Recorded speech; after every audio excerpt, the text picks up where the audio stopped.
Shalom, shalom, Shavuot Tov. Estamos no início de uma nova semana e essa semana nós estamos hoje no dia 29 de novembro do ano 2020, terça-feira, pelo calendário gregoriano. Estaremos aí iniciando um novo mês de dezembro e último mês do ano 2020 e vamos aí nos preparando para esse calendário gregoriano dentro do aspecto civil gregoriano para ingressarmos no ano de 2021, com todos os percalços que nós tivemos esse ano de 2020, contudo permanecemos aí à luz da Torá, à luz dos olhos do Eterno. E mesmo diante das adversidades desse ano 2020, tivemos as nossas alegrias e tristezas, os nossos acertos e erros. Tivemos aí realmente também muito que agradecer ao Todo-Poderoso, porque diante dos embates aí do ano 2020 pelo calendário gregoriano, tivemos aí, sem sombra de dúvidas, muitos momentos de prova de fé aí da nossa emuná. Então é bom nós estarmos aí nos preparando para o calendário gregoriano, dessa forma aí, o ano civil gregoriano para 2021, que também estamos aqui entre as nações e nós estamos sujeitos a esse calendário gregoriano. Então hoje, dia 29 de novembro do ano 2020, e pelo calendário judaico nós estamos hoje no dia 13 do mês de Kislev, do ano 5781. Hoje também nós estamos a partir de Rosh Hashanah, o ano novo judaico. Nós estamos hoje no dia 72 do ano 5781, ou seja, o relógio não para, calendário não para e vamos seguindo em frente. Hoje também nós estamos iniciando a nossa oitava paraxá, que é a paraxá Vaishlach, que significa e ele enviou, e nós vamos ter aí a nossa primeira aliá desta paraxá, que está no capítulo 32 de Bereshit, Gênesis, do versículo 4 até o versículo 13. É a nossa oitava paraxá, a nossa primeira aliá em A Tarde com a Torá.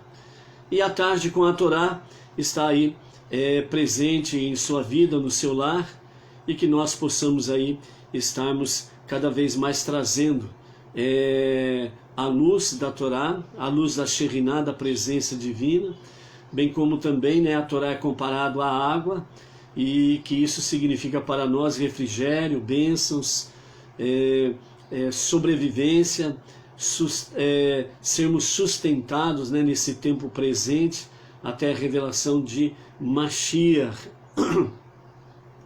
E assim nós possamos prosseguir no nosso dia a dia, alicerçados na Torá, para seguirmos em frente, para cumprirmos a missão que nós temos aí. E hoje nós estamos iniciando a segunda das 6 parashiot, a segunda das 6 porções que se referem especificamente a Yaakov, o grande patriarca, o pai das 12 tribos de Israel. E aqui nós vamos nessa segunda paraxá, referente a Yaakov, vamos aí aprender mais ainda o significado da missão em fazer com que o mundo seja transformado no lar de Deus. Então, que nós possamos, sem sombra de dúvidas, estarmos nos preparando nesse sentido. A título de curiosidade, como a gente faz a início de cada paraxá, então eu quero trazer para vocês aqui mais essa questão aqui. Hoje nós estamos iniciando a oitava paraxá do novo ciclo dos estudos da Torá, Estamos no livro de Bereshit, o primeiro da Torá. E ontem, quando nós encerramos, né, a 7ª Parashá, Vayetze,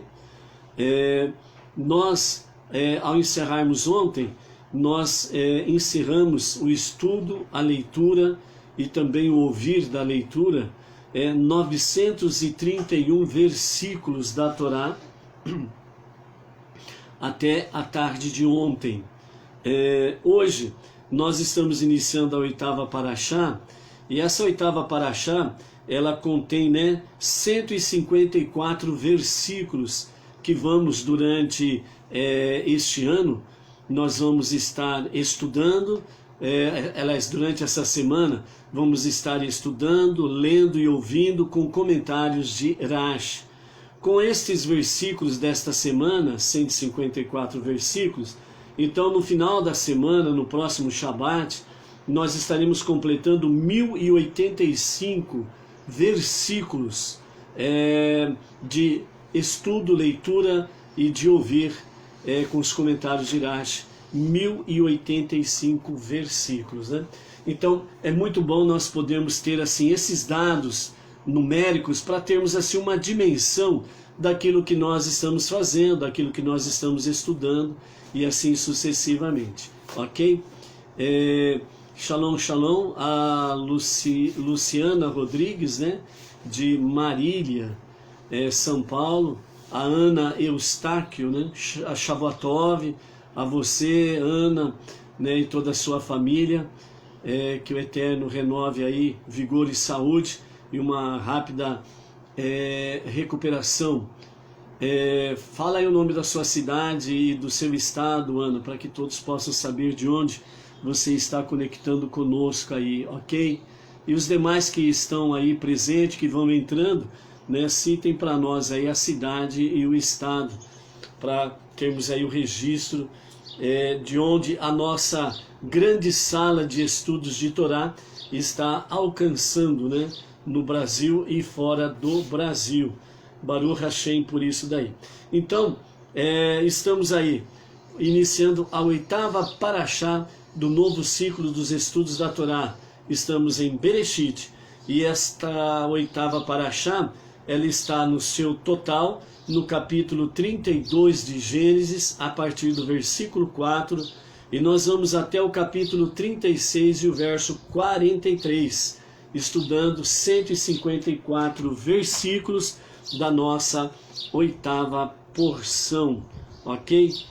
Vamos para a nossa gota de sabedoria do nosso Rebbe, o Rabi Menachem Mendel. Então, ele nos diz assim, nesta gota de sabedoria diária: há uma tempestade violenta no mar, ondas infernais arrebentam estrondosamente na praia, arrastando tudo e causando desolação. O mar é o mundo do trabalho, as ondas são a tensão e a ansiedade da indecisão, de não saber que caminho seguir, em que confiar. Altos e baixos, calor e frio, agitação constante para frente e para trás. Faça como Noah, faça como Noé, construa uma arca. Arca em hebraico é a palavra teivá. Teivá é arca em hebraico, que também significa palavra. Então, arca em hebraico é teivá, que significa palavra. Sua arca deve ser as palavras da Torá e das orações. Entre em sua arca e deixe que as águas o levantem, em vez de afogá-lo com todo o restante. Amém? Shalom, shalom. Vinícius Costa, Ribeirão Preto. Shavuatov, Vinícius, uma semana aí abençoada para ti. A Inês Martins de Pirajuí, Shavuatov, Inês e a sua família. Então vamos à nossa meditação desta gota de sabedoria para o dia de hoje do nosso Rebbe Menachem Mendel. Ou seja, há uma tempestade violenta no mar. Aqui, né, o mar simboliza o mundo do trabalho, é o mundo de Asiá, o mundo da ação, é o mundo que nós habitamos, ok? Então, o mar, né, essa tempestade violenta no mar, significa o mundo que nós habitamos, há uma tempestade real. E nós estamos vendo aí nos quadrantes da Terra, as tempestades acontecendo em níveis espirituais, em níveis físicos, em níveis materiais e financeiros. Hoje você está contemplando, por exemplo, em várias partes do mundo e também no Brasil, tempestades, literalmente falando, né, acontecendo em vários lugares e sendo violentas, né, trazendo, né, grandes destruições em todos os níveis, ok? Estamos vendo aí temperaturas no mundo inteiro sendo alteradas de forma diversas. Em lugares o calor está forte, em outros lugares as tempestades de neves e gelo, né, estão aí alcançando padrões, segundo dizem, né, que não acontecia há em torno de 30, 40, 50 anos por aí afora, né? Então nós estamos vendo de forma, a princípio, no nível simples, superficial, numa visão física do mundo Asiá, que é o mundo que nós habitamos, o mundo de ação. Então, há uma tempestade, né, no mundo, e nós estamos vendo aí em diversas formas. Falamos em questão de tempestade no sentido de clima, mas também vemos tempestades no sentido de ordem ética moral, onde nós estamos vendo aí que em vários níveis, né, da sociedade, a ética e a moral que está cada vez mais decadente, bem como aí também, né, está cada vez mais atingindo níveis muito baixos, a decadência fora de série. Também estamos vendo no sentido dos governantes, né, no mundo político, estamos vendo aí, entre aspas, né, os príncipes que governam as nações, também os níveis de corrupção sendo cada vez mais assustadores, né? Muitas vezes se achando que determinada ala política ou determinada ala das instituições que poderiam parecer íntegras, estão aí demonstrando níveis de corrupção, sem sombra de dúvidas, assustadoras. Então, há uma tempestade violenta no mar, há uma tempestade violenta no mundo de Asiá, o mundo da ação, este mundo inferior que nós habitamos e que conhecemos como planeta Terra. Esse planeta Terra, há uma tempestade em todos os níveis, espiritual, físico, financeiro e material. E o nosso Rebbe, ele diz assim: lutar contra o mal é algo nobre, quando necessário, porém não é a nossa missão principal, não é a nossa missão fundamental, saímos por aí batendo de frente, né, com o mal em si, propriamente dito. Mas, quando necessário, sim, deve ser dito, não resta dúvidas. Porém, a nossa missão fundamental é trazer luz para esta nação, é trazer luz para este planeta, é trazer luz para este mar, ok? Para este mundo de Asiá, o mundo da ação. E como nós podemos trazer isso? Com palavras da Torá e com orações. Por isso que o nosso Rebbe diz aqui nesta gota de sabedoria, dizendo: faça o mundo que nós estamos enfrentando com todas as suas tensões, com todas as suas ansiedades, indecisões, altos e baixos, frio e calor, né? Agitação constantes para frente, para trás, etc. e tal. Então o conselho que o Rebbe nos traz: faça como Noé, faça como Noé, construa uma arca. E no hebraico a palavra arca é teivar, que significa também palavra. Então, a sua arca deve ser as palavras da Torá e as preces, as orações. Esta é a tua arca, né? Então, por isso, a tua vida, ela precisa estar envolvida. Como Noé entrou no interior da arca, a tua vida, ela precisa entrar na intimidade, adentrar na intimidade das palavras da Torá e das orações.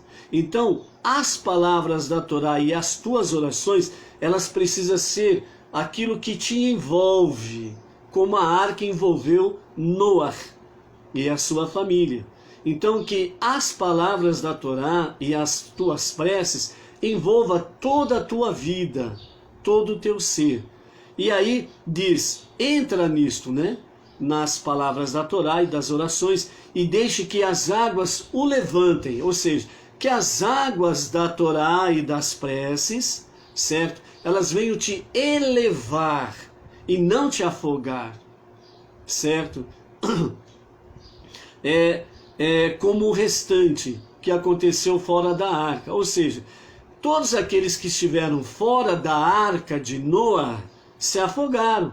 Por quê? Porque não se guardaram pelas palavras da Torá e das orações. Então assim nós estamos nesse tempo presente.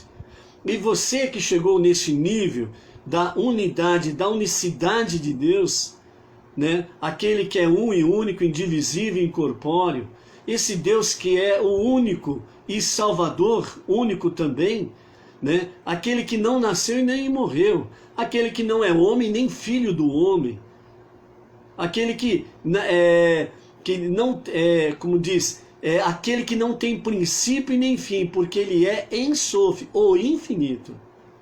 Então esse Deus que você chegou aqui e tem conhecimento disto, então você precisa entrar nesta arca, as palavras da Torá, das suas preces, e aonde você for, você precisa ser levado por estas águas, as águas da Torá, para levar adiante, né, realmente esta missão que o Rebbe nos diz, de transformar este mundo no lar de Deus. Então, aonde você for, que você seja elevado, né, pelas águas da Torá e das orações, para que aonde você for, você possa levar esta mensagem, o único Deus e a única salvação que só nele nós podemos encontrar. Ok? Vamos então para a nossa introdução, a nossa oitava Parashá, Vaishlach, e para a nossa primeira aliá logo em seguida. Queremos lembrar aqui, né, dar um aviso, já postamos, né, o convite. Hoje, à tarde, às 18 horas, nós estaremos fazendo uma live a respeito de Hanukkah, certo? Então, às 18 horas, volte a conectar-se conosco e compartilhe também o nosso convite que emitimos aí, para que as pessoas venham juntar conosco nessa grande sala de estudos de Torá, para que nós possamos aí juntos estarmos falando sobre Hanukkah. Nós estamos aí há 10, 11 dias de Hanukkah e precisamos estar aí cientes daquilo que significa Hanukkah e aquilo que nós podemos e devemos fazer nesses 8 dias de Hanukkah, né? Quem já adquiriu a sua Hanukkah, né, para fazer o acendimento das 9 velas durante os 8 dias, né? Uma chama adicional, que é o Shamash, que é a chama, né? A chama servidor, que é a partir dela que se acende as demais 8 velas, uma a cada dia durante 8 dias, né? Então nós estaremos aqui na nossa live às 18 horas trazendo sobre Hanukkah. E nós vamos trazer aqui a Hanukkah que nós temos e vamos explicando como que você pode montar a sua Hanukkah. Aquela Hanukkah que for semelhante à nossa, estaremos explicando. E Também aquele que não adquiriu Hanukkah, não adquiriu as velas, né, junto à nossa loja beneinoar.org.br, né, que ainda dá tempo de você adquirir, dá para fazer o pedido e, né, em uma semana tranquilamente chega aí a encomenda e dá tempo de ter aí as velas de Hanukkah, certo? Na falta disto, né, tanto de Hanukkah como de as velas de Hanukkah, então nós estaremos falando aí o que você pode fazer para poder estar aí cumprindo essa mitzvah de Hanukkah na sua casa, né, que na sua vida aí durante os próximos 8 dias, né, a partir do entardecer do dia 10 de dezembro até o entardecer do dia 18 de dezembro, ok? Às 18 horas estaremos falando melhor a respeito disso daí, ok? Vamos então para a introdução da nossa oitava Vaishilach, e ele enviou. Depois de estabelecer a base para o seu patriarcado na paraxá precedente, Vayetse, e ele partiu, Yaakov ingressa agora em Vaishilach, a segunda fase de sua trajetória espiritual. As 6 últimas porções do livro de Bereshit, Gênesis, são especificamente para Yaakov. Então a paraxá anterior, Vayetse, e ele partiu, e ele saiu, foi a primeira das 6. Hoje nós estamos iniciando a segunda, e além desta temos mais 4, e aí nós estaremos encerrando o livro de Bereshit, e depois na sequência estaremos aí iniciando, né, o segundo livro da Torá, que é o livro de Shemot, né, que nós estaremos aí, o livro de Êxodo, que nós estaremos fazendo as nossas próximas estudos da Torá no segundo livro, ok? Então estas 6 últimas porções do livro de Bereshit é exatamente para com Yaakov. E nessa segunda fase, Vaishilach, então nós temos aí a segunda fase da trajetória espiritual da grande saga de Yaakov. Esta fase se concentra em uma relação com Esaú, seu irmão gêmeo. A paraxá começa com um reencontro cheio de suspense entre os dois irmãos após 20 anos e termina com a crônica dos descendentes de Esaú, dando por encerrada a relevância de Esaú com o relato da Torá até o futuro messiânico. Então, no final do livro da oitava paraxá Vaishilach, que se encerra com a genealogia ali de Esaú, então, no momento se encerra aí um histórico de Esaú temporariamente, porque nos dias em que Mashiach se manifestará, se revelará, né, a saga de Esaú, ela será restaurada aqui neste tempo, e realmente o mal de Esav será transformado em bênçãos, né? Então isso será no futuro messiânico. O conteúdo narrativo interposto, né, que nós temos aqui nessa paraxá, que vamos estudar, né, a respeito do estupro, né, da filha de Yaakov, né, que é Diná, o nascimento de seu último filho, porque até aqui nós temos 11 filhos que nasceram de Yaakov, está faltando um filho para completar os 12 príncipes das 12 tribos de Israel. A morte de sua esposa, falando especificamente de Rachel, né, e do seu pai Yitzhak, constitui o ponto culminante da primeira etapa da vida de Yaakov, a constituição de sua família e sua preparação para ocupar o lugar do pai como líder do povo escolhido. As ofertas de Yaakov a Esaú para aquele encontro depois de 20 anos podem ser vistas simplesmente como uma tentativa de reconciliação, para que ele pudesse prosseguir o seu caminho para casa, e onde voltaria a educar os seus filhos, aprontando-os para a sua missão. Embora haja indubitavelmente alguma verdade nessa interpretação, uma análise mais atenta dos antecedentes e dos detalhes do episódio desvela um enredo muito mais complexo diante dos nossos olhos. Como vimos a Parashat Toledot, né, gerações, descendentes, Isaac preferia a Esaú do que a Jacó, por considerar o elo seguinte ideal na corrente de transmissão iniciada por Avraham. Essa predileção provinha de sua percepção do grande potencial de Esaú. E se sua energia ilimitada, determinação juvenil e astúcia engenhosa fossem utilizadas em prol da santidade, pensava Isaac, né? Então Esaú se revelaria um valoroso defensor da visão magnífica, né, de Avraham. Isaac, portanto, queria abençoar Esaú, Esav, com a abundância material exigida para essa tarefa, esperando que tal demonstração paterna de confiança o estimulasse a regenerar-se. Só quando ficou claro que Esav não estava nem sequer remotamente interessado em dedicar sua vida aos ideais de seu pai Isaac, do seu avô Avraham, então Isaac, ele resignou-se em nomear Yaakov, seu sucessor, e dar a ele as bênçãos que pretendia conceder a Esav.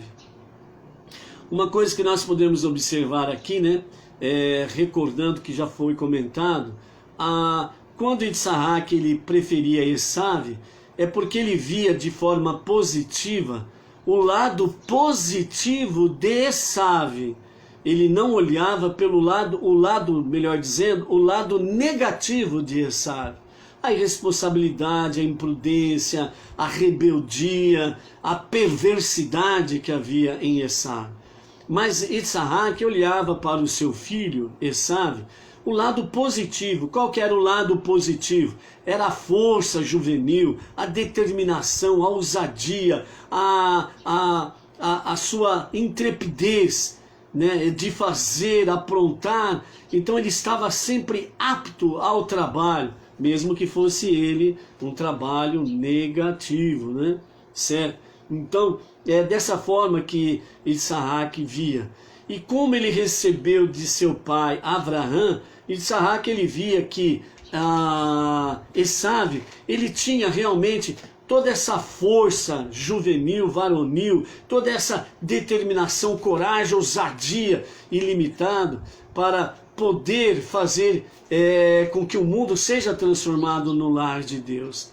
Então ele achava que ao abençoar Esav com todas as bênçãos, principalmente no campo material, financeiro, ele achava que Esav poderia resignar-se, né, e poderia fazer uma techuvá espetacular.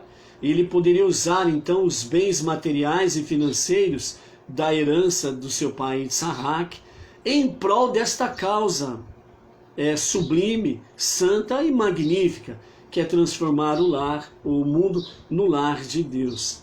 Mas depois que ele percebeu que realmente Esav já tinha vendido o direito da sua primogenitura para o seu irmão Yaakov, e que ele não estava nem aí, então quando estava chegando o momento crucial dele trazer realmente, ele tinha de qualquer forma abençoar um dos seus 2 filhos, né?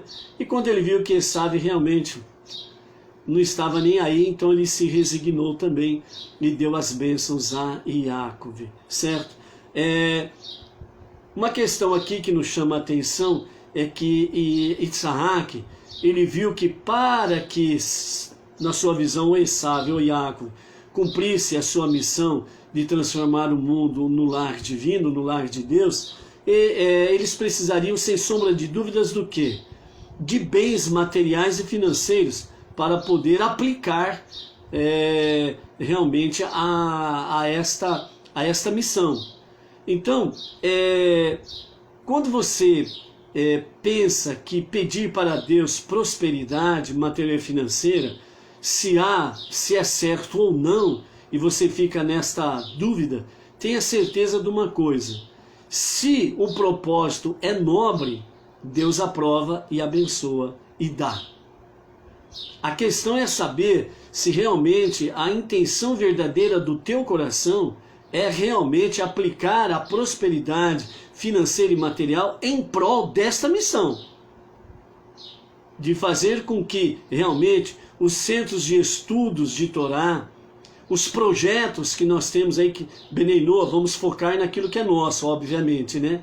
O movimento Bnei Noach, com a liderança do Rav Yaakov Gerenstad, que tem os seus projetos, a nova sinagoga Beit Chabad, lá no Brooklyn, em São Paulo, o novo colégio Or Menachem, né, para as crianças, lá no Brooklyn, em São Paulo, as comunidades locais, né, em cada região, com seus emissários, você focando realmente para estas finalidades e pedindo ao Eterno que te dê realmente prosperidade financeira e material, e isto é algo sincero, real e verdadeiro ao teu coração, e que você realmente vai se aplicar a isto, né? Sem sombra de dúvidas, você também vai ter o seu bem-estar e o seu shalom. Bênçãos no campo físico, material, financeiro, no campo espiritual também, não resta dúvidas. Mas o principal é estar focado na missão de ajudar aqueles que estão aí no campo de transformar o mundo no lar de Deus. Se você tem esse propósito verdadeiro, sem sombra de dúvidas, Deus dará a ti a prosperidade material e financeira. Não tem menor dúvida disto.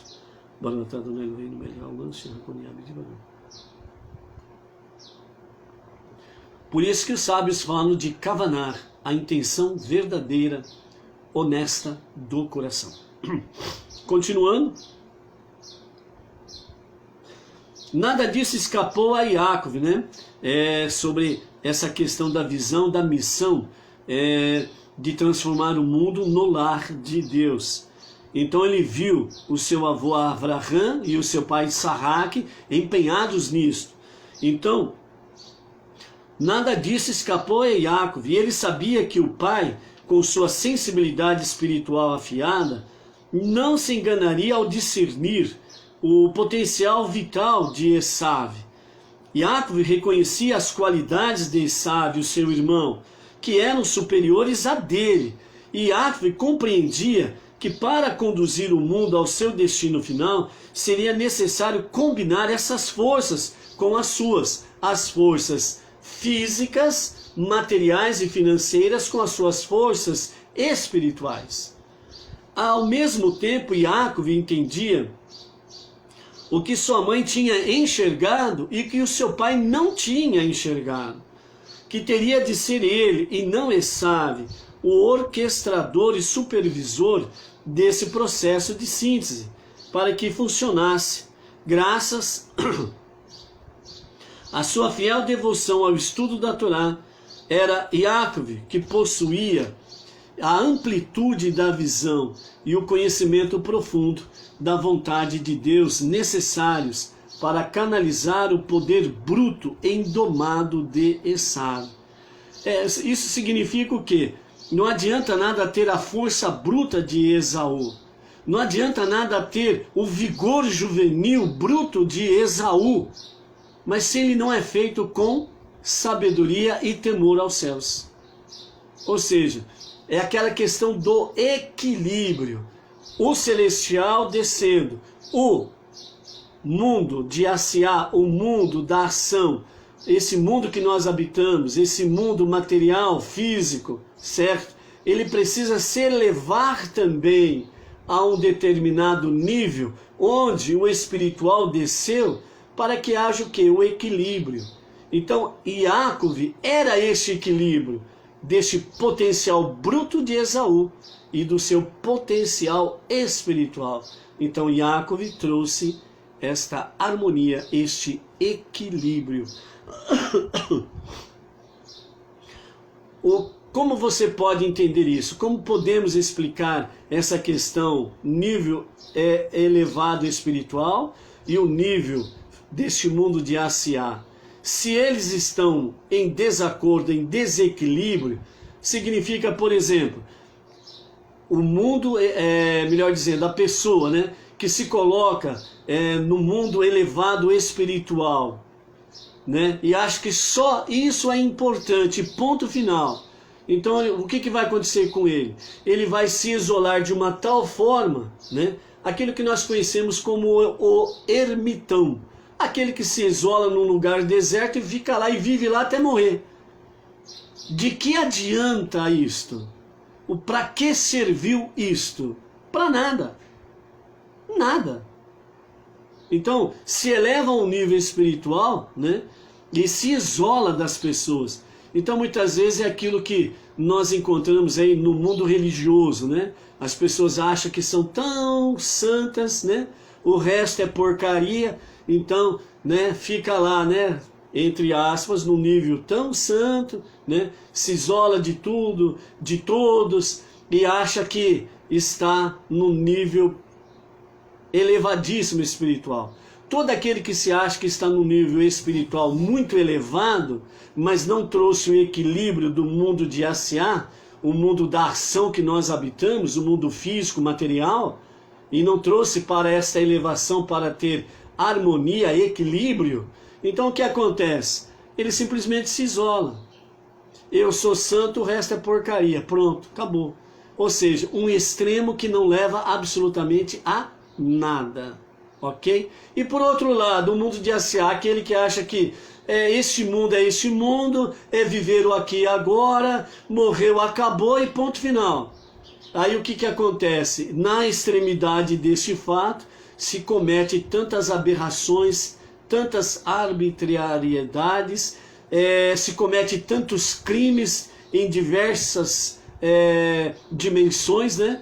E aí é um outro extremo também que acaba não resultando absolutamente a nada. Um destrói a si mesmo, o outro destrói a si mesmo, porque estão em desequilíbrio. Se o universo não tivesse equilíbrio, se o universo não estivesse obedecendo às mitzvot do Eterno, para aquilo que ele determinou, o universo não existia mais. Pum!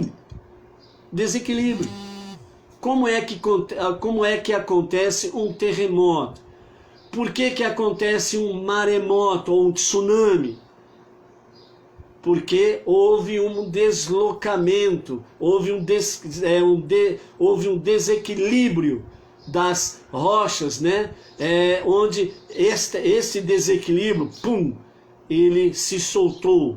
E nesse desequilíbrio trouxe o quê? Terremoto, dependendo da intensidade, destruição, morte, dependendo da intensidade, maremoto, né? Tsunami. E nós já vimos aí nas últimas décadas aí terríveis tsunami que ceifou milhares e milhares, mais de 300 mil vidas foram ceifadas pelos tsunami, certo? Então isso é o que? É desequilíbrio. Então se houver na nossa vida esse desequilíbrio espiritual e o mundo físico, material, a destruição serve tanto para um como para o outro. Então por isso, se o mundo ainda existe, se nós estamos aqui nos vendo, falando, ouvindo, assistindo, é porque graças a Deus existem muitas pessoas por aí que trouxeram este equilíbrio, principalmente a partir do povo judeu, desde o Monte Sinai, principalmente nos últimos tempos, né? Os nossos sábios que vieram através desses milênios, trazendo este equilíbrio. Graças a Deus por isso, senão já teríamos virado pó há muito tempo. Então é isso que a Torá vem trazer para nós. Yaakov veio trazer este equilíbrio. Por isso, hoje ainda estamos por aqui, ok? Então, à luz dessas considerações, podemos agora compreender que Yaakov, no encontro com Esav, tentou não apenas neutralizá-lo, tirá-lo do caminho para poder levar adiante sua tarefa, mas sim induzi-lo a unir forças com ele. Ou seja, o objetivo de Yaakov nesse encontro que nós vamos ver aqui, né, o envio de emissários, o envio de presentes, né, não era tirar apenas o Esav do seu objetivo de se vingar, mas essencialmente de fazer com que Esaú fizesse Techuvá e toda a sua força viesse se unir com a força espiritual de Jacob. Que a sua força bruta viesse se unir com a força espiritual de Jacob, para trazer o quê? O equilíbrio, né? Mas, infelizmente, Esaú não estava nem um pouco disposto a isto, né? Então, nesse encontro nós vemos aí essa questão e, infelizmente, Esaú, ele rejeita, né, esse convite, né, no sentido de andar com Jacob. E depois nós vamos ver aí, né, que Esaú, ele que convida, né, o seu irmão Jacó, o seu irmão Esaú, né, para acompanhá-lo. E Jacob recusa acompanhar a Esaú, né? O sentido é exatamente isso. E Esaú não queria ir para o nível espiritual em que Jacob se encontrava. E como ele não quis ir ao nível de Jacob, então o que ele fez? Ele chamou Jacob para vir para o seu nível. Descer, né, do seu nível espiritual e vir para o seu nível baixo, decadente, rebelde e perverso. Obviamente, Jacob não aceitou e Esaú, né, então foi para o seu caminho e Jacob seguiu o seu caminho. Então é isso que nós vamos ver principalmente aqui nessa paraxá oitava, Vaishilar, e ele enviou, ok? Vamos então para a nossa leitura da nossa primeira aliá, primeira chamada à leitura da Torá, que está no capítulo 32, a partir do verso 4 até o verso 13. É a nossa primeira aliá, e vamos lá, com os comentários de Rashi, que assim nos diz. Tendo conseguido fugir do seu sogro Lavã, Jacob preparou-se para confrontar seu irmão Esaú. Rivka, sua mãe, lhe dissera que, embora Esaú ainda nutrisse antigo ódio por ele, a passagem do tempo o abrandara um pouco, e Jacob esperava que uma mensagem conciliatória o aplacasse completamente. Ele não se arriscou a mandar mensageiros humanos a que Esaú pudesse fazer mal. Jacob enviou anjos como mensageiros à sua frente a seu irmão Esaú. Esses anjos assumiram forma humana para a missão, pois Esaú não tinha refinamento espiritual suficiente para sobreviver a um encontro face a face com os anjos. Por isso que eles assumiram uma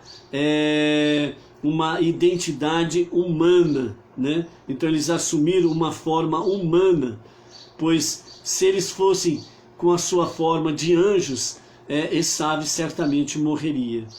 Então Jacob enviou os mensageiros à terra em volta do Monte Seir, que desde que Esaú começara a frequentá-la, era conhecido por causa do apelido dele, como o Campo de Edom.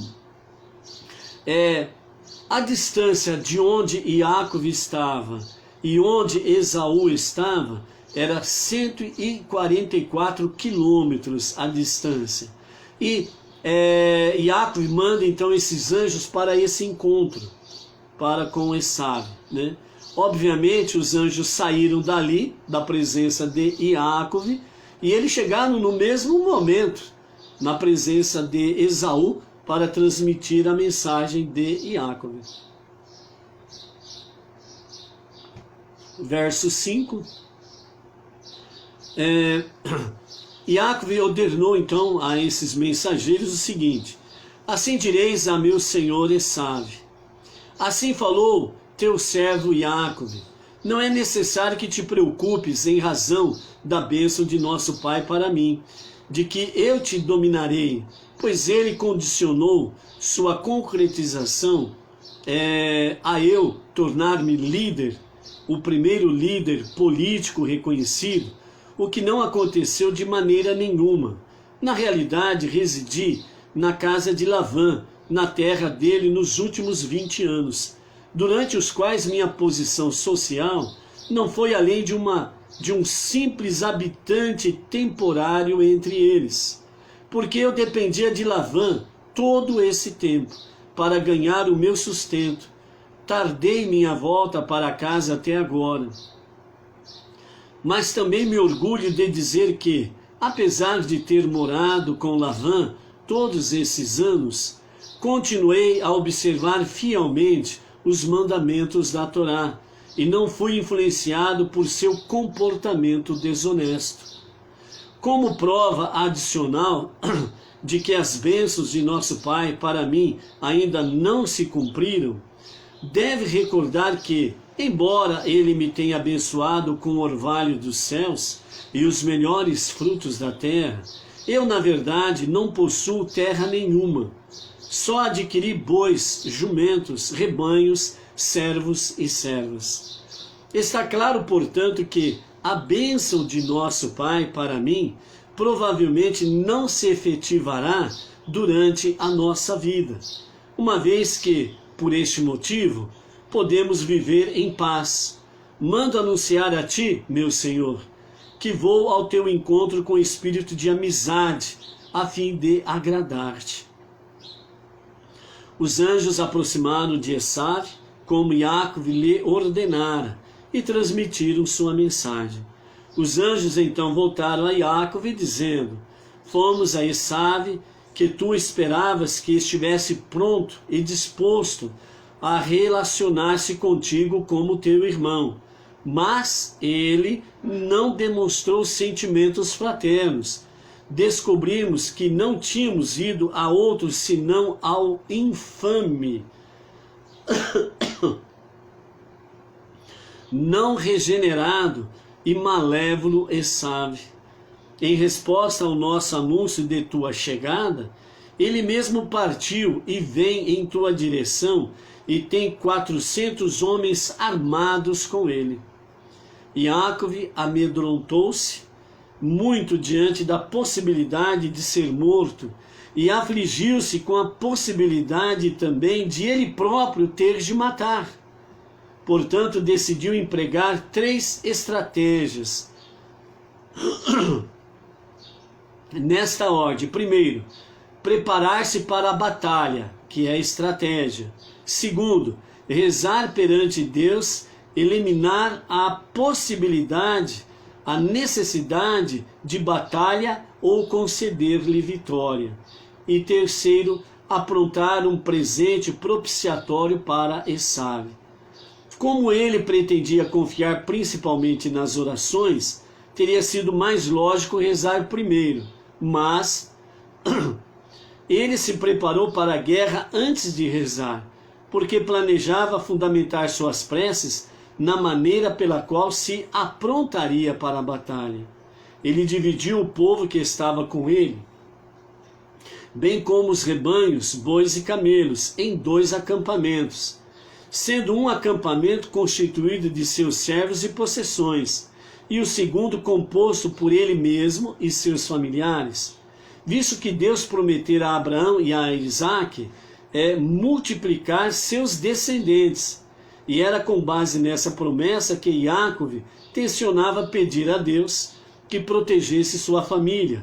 Ele a separou de suas propriedades, pois a promessa divina aplicava-se à família e não às propriedades.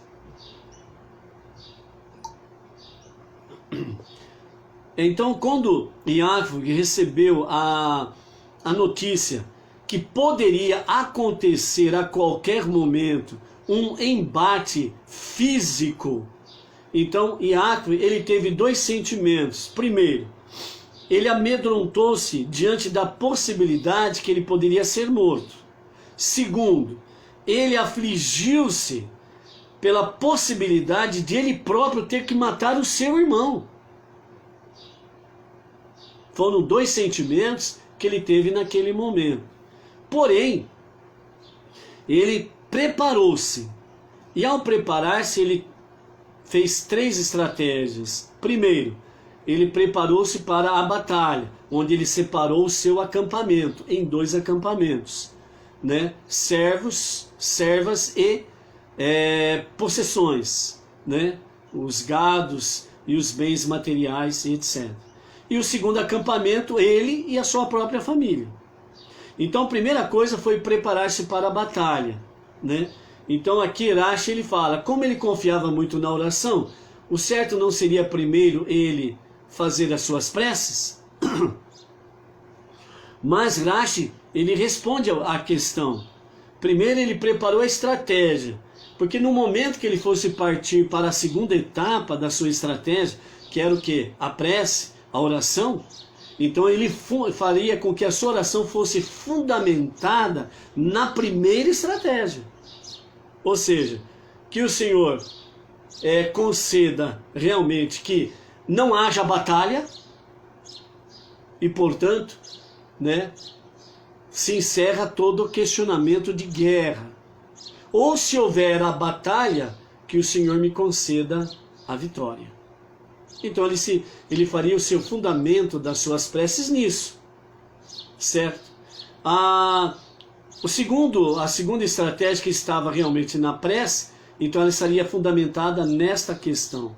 E a terceira era aprontar, né, ou preparar um presente propiciatório para Esaú, né, que seria aquele presente que ele enviaria para poder quebrantar, né, o coração do seu irmão Esaú.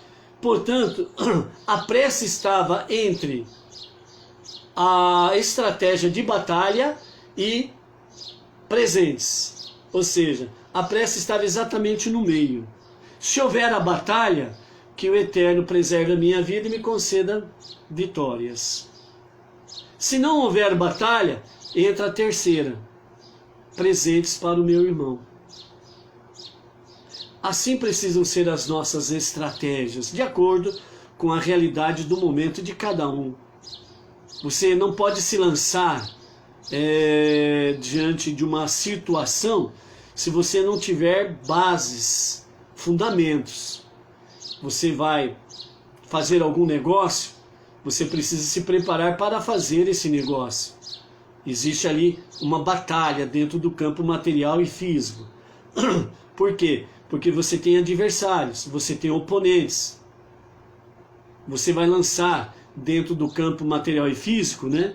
Você vai lançar ali o seu trabalho, seja produtos, seja o escritório, seja a sua empresa, ou pequenos ou grandes negócios, né? Pequenos, médios e grandes negócios.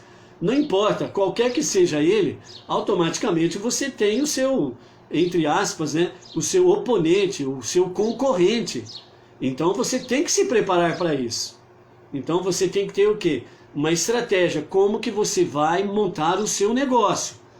Beleza, montou a estratégia? Vai então para a segunda questão, a oração, a prece, onde você vai pedir para o Eterno. Não, no caso específico, né? Não que o seu concorrente venha sofrer aí como se diz, que ele venha falir, né? Que ele seja derrotado nesse sentido, que ele venha falir. Não, em absoluto. Graças a Deus o sol nasceu para todos. Graças a Deus a chuva cai sobre bons e maus. Então, ou seja, as bênçãos do Eterno são para todos.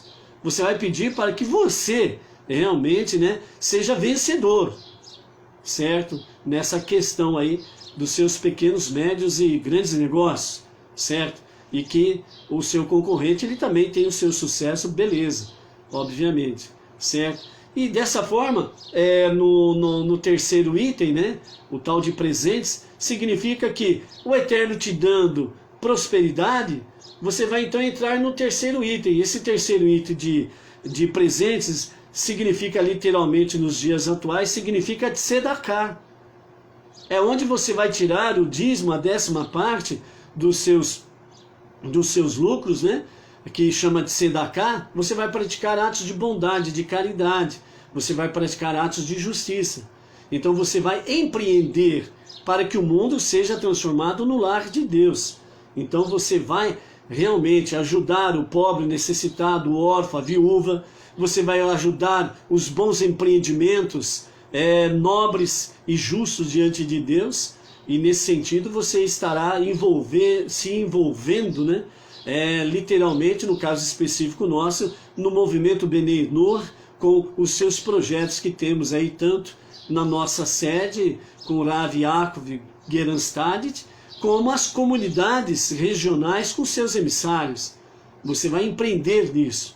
Os emissários, eles precisam realmente de tempo hábil, livre, eles precisam de recursos no sentido de poderem realmente ter tempo para poder estudar e trazer para os Bnei Noach, né, os ensinamentos, a palavra da Torá e etc e tal, para que cada comunidade, cada região possa aí se estruturar dentro deste campo.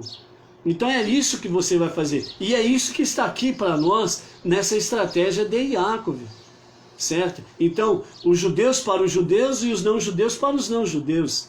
E por isso que nós precisamos realmente disso, dos recursos materiais e financeiros. Então, ser bem, no sentido próspero, né? Material e financeiramente, estarmos bem, ou muito bem, ou excelente, ou otimamente bem, no questão de prosperidade material e financeira, não há mal algum nisso, não há pecado nenhum disso. Agora, o que está realmente em foco é no que você está focado, né?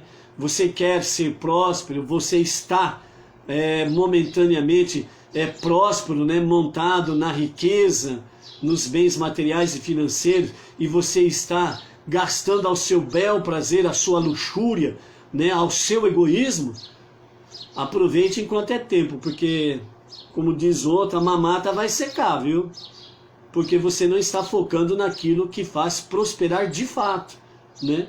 E como dizem os sábios, né, a melhor aplicação é quando se aplica na Tzedakah. E aqueles que aplicam na Tzedakah, realmente a fonte não seca. Por que não seca? Porque ela está ligada na fonte da vida, na fonte da Torá, na fonte que é o próprio Deus. E essa fonte não seca nunca. Ok? Continuando então, Yaakov então se preparou dessa forma. Ele dividiu, né, o povo em 2 acampamentos.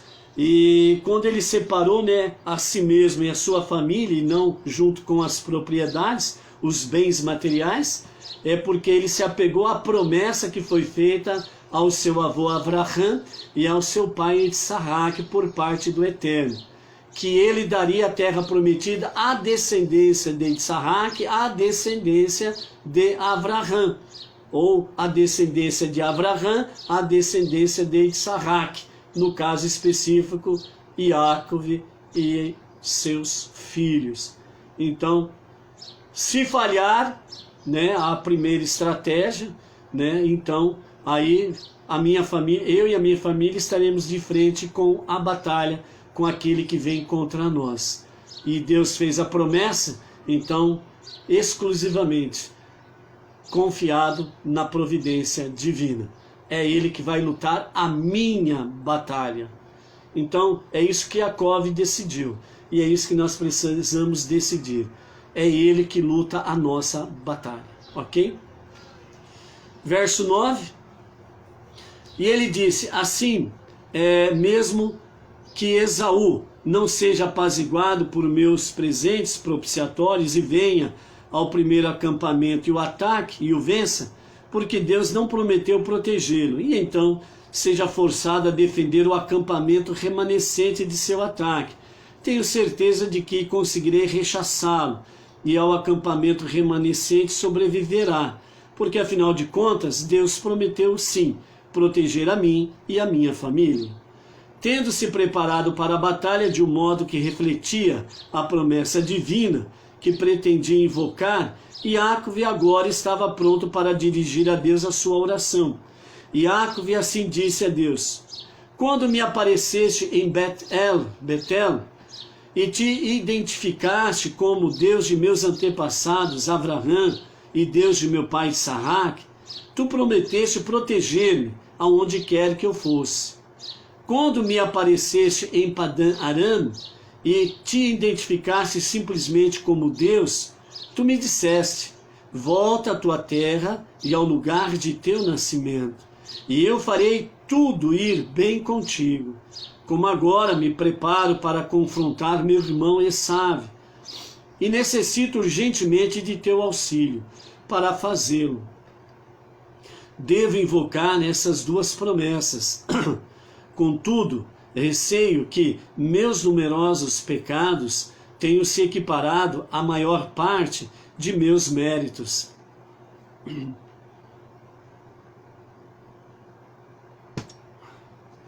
Que porventura tenha sobrado a meu favor. Se assim for, não sou mais digno da proteção que me prometesse, em virtude de todos os atos de bondade e fidedignidade que tu já fizeste para mim, teu servo. Afinal, eu atravessei este rio Jordão a caminho de Harã, com nada de meu além cajado, e agora, graças à tua benevolência, tornei-me chefe de 2 acampamentos, um constituído de uma grande família e outro constituído da vasta riqueza que acumulei. Portanto, devo solicitar-te novamente a tua proteção, desta vez pelo mérito de meus antepassados. Salva-me, por favor, da mão de meu irmão, que não se prepara para saudar-me com afeto fraternal. Salva-me da mão de Esaú, o perverso, pois temo que ele venha e ataque a mim e a minha família, mães e filhos indistintamente.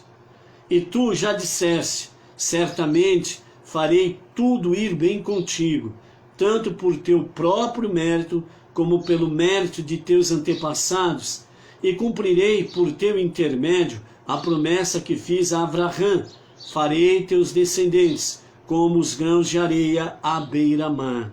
Isto é, que eles se tornem tão numerosos que não possam ser contados. Então aqui nós encerramos a nossa primeira aliá. Tirando alguns proveitos, alguns frutos, alguns ensinamentos dessa questão. Quando Iacov, na sua prece, ele diz ao Eterno, aqui especificamente no versículo 10, onde ele diz: quando me apareceste em Betel, né, e te identificaste como Deus de meu antepassado Abraão e Deus de meu pai Isaac, tu prometeste proteger-me aonde quer que eu fosse. Então, nesse momento aqui em Betel, que foi lá no Monte Moriá, no lugar em que Isaac foi levado pelo seu pai Abraão para o sacrifício, e que no futuro seria construído naquele lugar o grande templo em Jerusalém, o Beit HaMikdash, certo?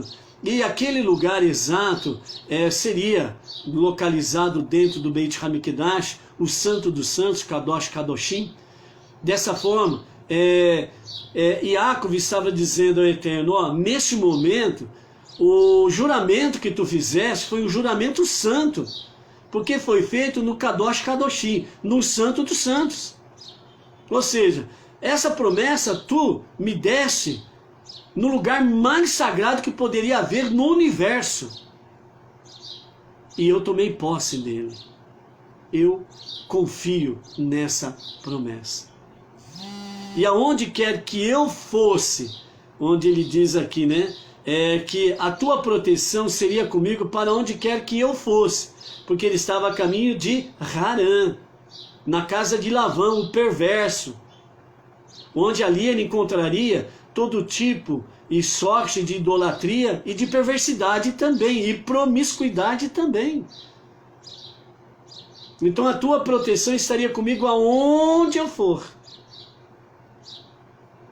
Aí em seguida ele fala na sua prece ao Eterno, dizendo: quando me aparecesse em Padã Arã, lá na terra do perverso, lá fora de Eretz Israel, quando me aparecesse lá e te identificasse simplesmente como Deus, tu me disseste.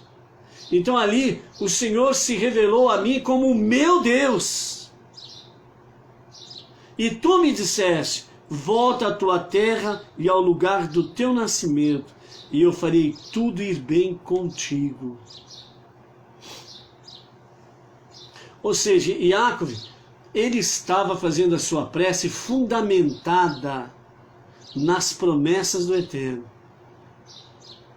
Quando você se dirige a Deus para fazer as suas preces, quando você pega o livro de Sidur e você vai ali fazer as preces que os sábios trazem para nós, fazemos as nossas preces diárias, você precisa estar fundamentado nas promessas do Eterno. Quando você vai para as suas preces voluntárias, espontâneas, quando você realmente se deita, né, completando as preces do Sidur, você se deita plenamente na presença de Hashem, se rende a Hashem, você também precisa estar fundamentando a sua prece, a sua oração. Você não pode pedir as coisas para Hashem ao vento, ao léu, de forma aleatória.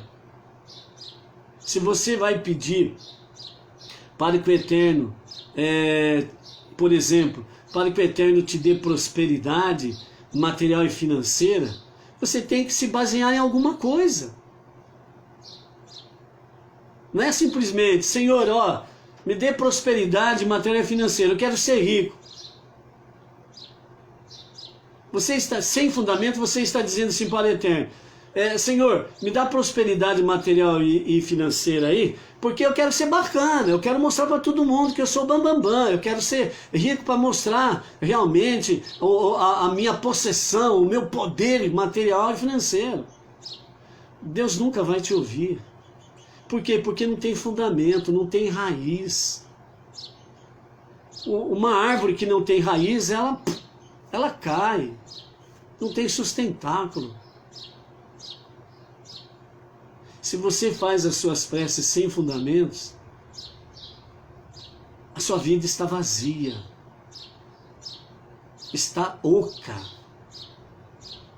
Você é um zumbi, um morto-vivo. E não foi para isso que ele nos chamou. Então, quando você vai, no caso do exemplo que estamos dando, né? Quando você vai pedir ao Eterno a sua prosperidade material e financeira, você tem que se fundamentar na Torá. Por isso que a leitura bíblica diária é importante. A leitura diária dos Salmos é importantíssimo.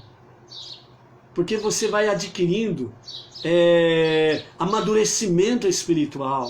Você vai adquirindo amadurecimento mental, de inteligência, conhecimento, sabedoria, para poder fundamentar a sua prece espontânea.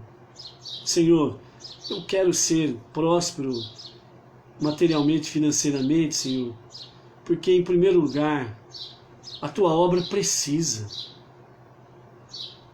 As coisas não caem do céu. Nós estamos no mundo de Asiá, Senhor. Nesse mundo de Asiá é o mundo da ação. Se eu, como teu povo, Benei Noa, se nós somos pobres e miseráveis, Senhor, nós não vamos para lugar nenhum. Como que nós vamos disseminar? Como que nós vamos espalhar? Como que nós vamos anunciar a tua unidade, a tua unicidade, se nós não temos condições materiais e financeiras para fazermos absolutamente nada? Mal para a nossa sobrevivência, Senhor? Não. Nos dê para que nós possamos cumprir a nossa missão baseada na Torá. Porque nós não podemos guardar para nós esses tesouros que tu tens nos dado. Nós temos que compartilhar estas riquezas. Nós precisamos socorrer o pobre, o destituído, o desvalido, a viúva, o órfão, para que eles saibam que em ti temos a riqueza verdadeira, que de ti nós recebemos o sustento diário. Não é pelo que nós temos, não é pelo que nós possuímos, que nós somos alguma coisa, muito pelo contrário, não somos nada, porque tudo isso vai perecer uma hora, mas é por aquilo que tu nos dá e que tem sustentáculo para a eternidade, que é o bem ao próximo que fazemos, que é um bem para a eternidade. Naquilo que nós aplicamos na tua obra, como diz Provérbios, que nos fala para que nós venhamos honrar a Ti, e na Tua Torá está confirmado isso, que nós venhamos honrar a Ti com os nossos bens, as nossas riquezas. Então, os bens materiais e financeiros é para servir a Ti e a Tua causa. Havendo sinceridade, havendo profunda sinceridade e transparência, Deus te dá a bênção. No campo da enfermidade, nós temos algo semelhante, amados. Nós temos algo semelhante. Não foi o rei Ezequias que, quando soube que ele tinha poucos dias de vida, ele virou-se para a parede e disse: Senhor, prolonga os meus dias para que eu possa servir a Ti e a Tua causa. Foi restituída a sua saúde, o seu vigor. O que aconteceu? O que ele fez? Foi gastar na vida mundana, profana? Não. Ele foi divulgar a unidade e a unicidade de Deus. Então, a nossa prece, ela tem que ter fundamento, senão ela não vai para lugar nenhum. Não vamos para lugar nenhum. Então, por isso, Iaco, ele nos mostra estas realidades na sequência da sua jornada. Que nós possamos crescer cada vez mais nesse sentido, nessa jornada que nós temos aí pela frente. Finalizando, os nossos sábios também nos trazem da seguinte forma. Os nossos sábios dizem: Adam nikar bekosso, bekisso uve kaasso. Ou seja, o homem se distingue por meio de seu copo, seu bolso e sua raiva. Portanto, podemos conhecer o caráter das pessoas mediante seu comportamento quando come, o modo como usa seu dinheiro e observando o seu temperamento. Ou seja, como que se distingue o homem pelo seu caráter? Você o distingue quando você observa, quando ele come. Se você observa que aquela pessoa é uma esganada, parece que ela está comendo como se nunca mais vai comer na vida. De uma forma sem educação e de uma forma como um glutão, você já pode ficar com o pé atrás, certo? O modo como ele usa o seu dinheiro. Como que ele usa o seu dinheiro? Para nós brasileiros tem um famoso ditado, que diz assim: quem não faz questão de um tostão jamais terá 1 milhão. O que significa isso? O modo como se usa o seu dinheiro. Veja como as pessoas fazem com os centavos. Tem pessoas que pegam centavos lá na sua casa, por exemplo, jogam, deixam lá em qualquer canto. Menosprezam os centavos. Se você não faz questão de um tostão, você nunca terá 1 milhão. É o ditado. Então, o modo como usa o seu dinheiro, não é você se tornar escravo do dinheiro, mas é se você usa o seu dinheiro com sabedoria e temor aos céus, para o bem-estar da sua família e para o shalom, que é o serviço aos céus, para o serviço do Eterno. E o terceiro, observando o seu temperamento, Então o temperamento também é algo muito importante de ser observado. E nós precisamos estar aí precavidos com isso. Por quê? Porque nós estamos no mundo de aciar, o mundo da ação. E muitas vezes nós conhecemos aquele ditado que diz assim: toda ação tem uma reação. Toda ação tem uma reação. O problema está na reação. Por que na reação?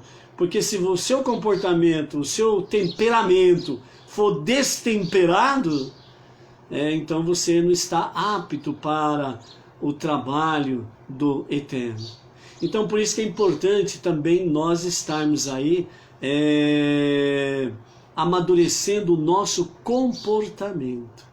Então dessas três formas é que nós podemos ver o caráter de uma pessoa. Ainda segundo os nossos sábios, ele diz assim: examinaremos o comportamento do indivíduo no uso do seu dinheiro. Ao sair de casa, ao sair da casa de Lavã com a sua família, Iacove,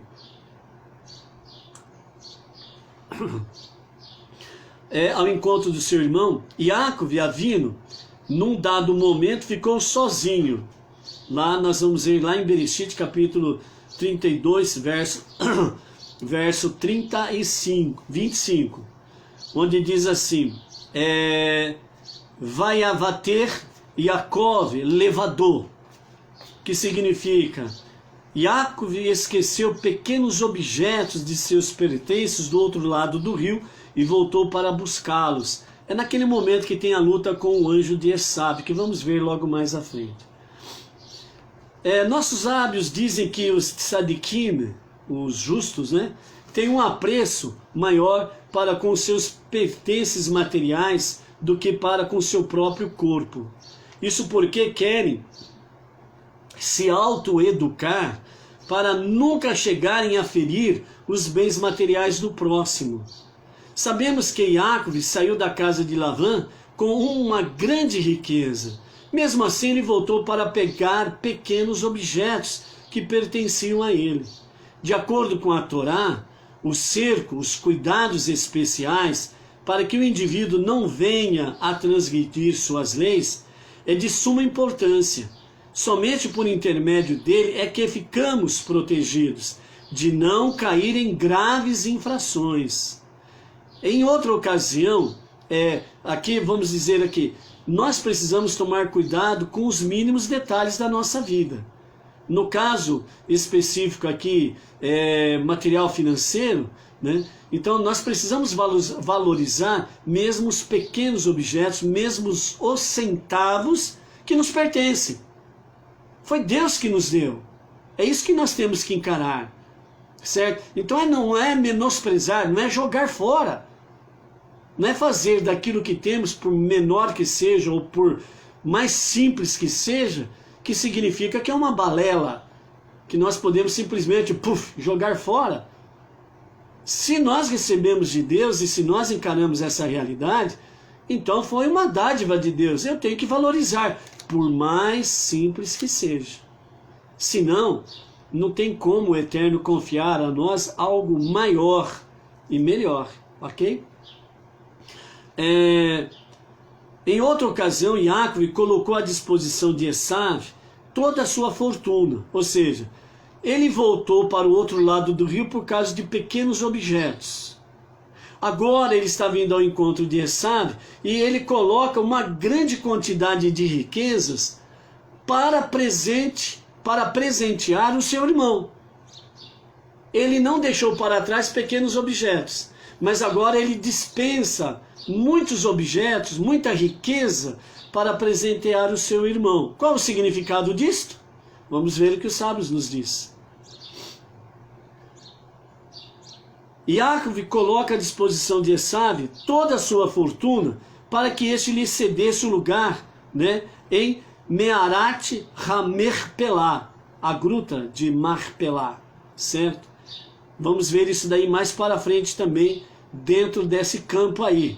Iacove também não só comprou o direito da primogenitura de Esav, mas agora também, mas lá na frente nós vamos ver, ele coloca toda a sua riqueza para dar ao seu irmão Esav pelo direito dele e a sua esposa serem sepultados na gruta de Marpelá, porque o direito é do primogênito, é de Esav. Ele ainda tinha esse direito sobre a gruta. Então nós vamos ver mais para frente que Iacove ele coloca toda a sua fortuna à disposição de Esav para comprar esse direito de ser sepultado ali. Então, em princípio parece haver um comportamento contraditório, mas na realidade não, certo? Ele não deixa para trás pequenos objetos e agora ele coloca toda a sua riqueza por uma sepultura, né? Então ele coloca dessa forma à disposição de Esav toda a sua fortuna. Então, quando se examina superficialmente, parece contraditório, mas quando se vai para um olhar mais profundo e mais elevado, então nós concluímos sim, há uma grande diferença e os sábios nos trazem isto. Há uma grande diferença de comportamento para com os nossos bens quando se refere às coisas materiais e às coisas espirituais. Então aí está o comportamento e o relacionamento do seu dinheiro. Como que você vai reagir em relação às questões materiais e às questões espirituais? Com relação às coisas materiais, Iacove, Avino, nosso pai Iacove, fez de tudo para poder ter seus objetos de volta, porque não há nenhum motivo para perdê-los. Eles pertencem a ti, você não tem motivos para perdê-los. Deus te deu. É um presente de Deus para mim. Ponto final. Mas quando se tratou do âmbito espiritual, Iacove dispôs de toda a sua fortuna, pois não há valor monetário que não seja dispensável para conquistar o espiritual. Aí é que está a chave da tua prece para que Deus te conceda prosperidade material e financeira. Quando você entende o real valor do que as coisas materiais, elas não podem ser dispensadas, por mais simples que seja, porque é um presente de Deus para você e te pertence. Então você não pode dispersar. Mas quando se trata realmente do âmbito espiritual, você tem e precisa entender isso plenamente, que não existe valor monetário que não seja dispensável para conquistar o espiritual. É aí que entra a sua questão. Você está ou não disposto a fazer de tzedakah? Os emissários sabem disso daí. Quando você coloca o grupo para fazer de tzedakah, as pessoas parecem que tem crocodilo no bolso, parece que tem escorpião no bolso. Tem alguns que até fica assim, não vou nem conversar com o emissário, porque se eu for conversar com o emissário, ele vai falar de novo de tzedakah. Então, quando você não tem a compreensão de que não há valor monetário que não seja dispensável para conquistar o espiritual, mesmo que você tenha alguma coisa, além de ser passageira, ela não te trará felicidade alguma. Só prazeres temporários e não felicidade. Mas quando você tem, por pouco que seja, mas você aplica realmente na obra do Eterno, isso te traz felicidade, uma alegria que é eterna. Por isso nós temos Techuvá, Tefilá, Tzedakah. Aqui nós encontramos os 3 níveis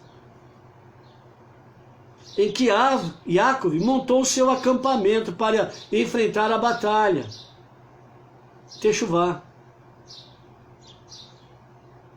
o arrependimento, o retorno a Deus. Depois a Tefilá.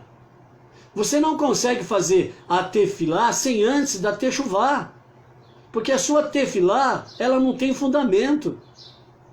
Como que você vai fazer prece? Como que você vai fazer conexão com o Eterno se você não tem o fundamento da Techuvá, do arrependimento, do retorno a Deus?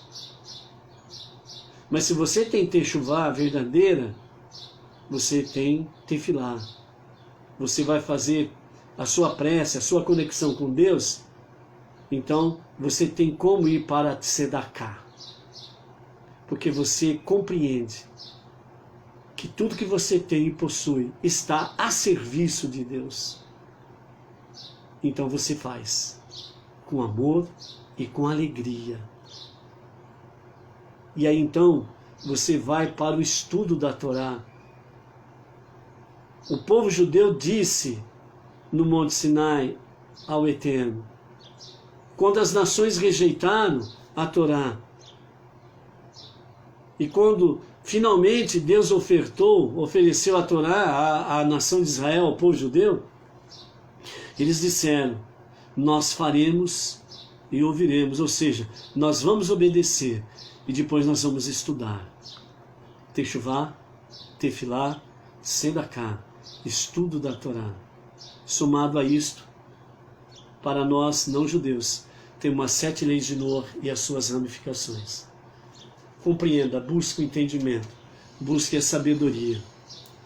Seja de fato um verdadeiro filho de Deus, sendo um Benei Noé, para aplicar na sua vida diária os aprendizados da palavra.